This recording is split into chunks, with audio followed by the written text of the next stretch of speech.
नमः। ॐ मधुसूदनाय नमः। ॐ त्रिविक्रमाय नमः। ॐ वामनाय नमः। ॐ श्रीकराय नमः।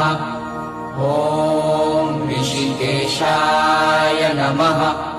ॐ पद्मनाभाय नमः। ॐ दामोदराय नमः। ॐ शङ्कर्षणाय